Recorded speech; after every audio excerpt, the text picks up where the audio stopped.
In Thailand, it's a simple numbers game. In 2006, there were about 20 patrols a month in their tiger sanctuary, looking for poachers and recording the number of tigers and locations. Last year, there were 144 patrols a month. The result is that the recorded number of tigers jumped from about 40 in 2010 to close to 70 today.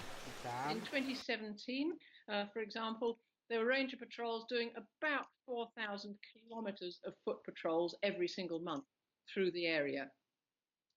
So to get this level of success, it actually is an enormous investment of time and money. Elizabeth Bennett from the Wildlife Conservation Society says the Thai government is willing to make that investment in their tigers because they see the big cats as a source of national pride and tourist dollars.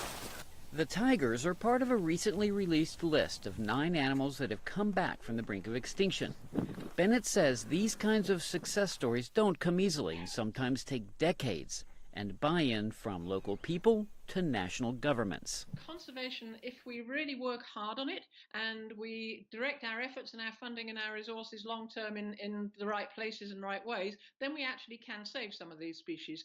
Species like humpback whales, which in some areas off the coast of Africa have bounced back to 70% of their pre-whaling numbers. It's the end of whaling and the International Whaling Commission and the end of whaling of these species, and they're recovering extremely nicely, and a lot of species are recovering, so which is extremely encouraging that, you know, even with something that's a slow breeding as a whale, if you take the primary pressure off, they can come back. And jaguars.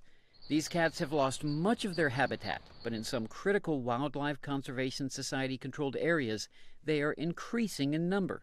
And so one of the core things that has been very successful with conservation programs for jaguars is working with local ranchers and livestock herders to improve their husbandry practices.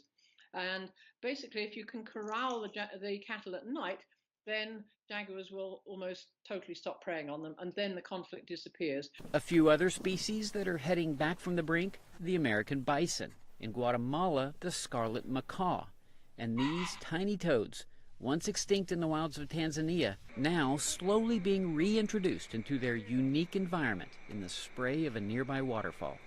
Wildlife Conservation Society officials say it's proof that with determination and time, some of the world's most endangered species can come back. It's a bit of good news in an increasingly bleak biodiversity forecast.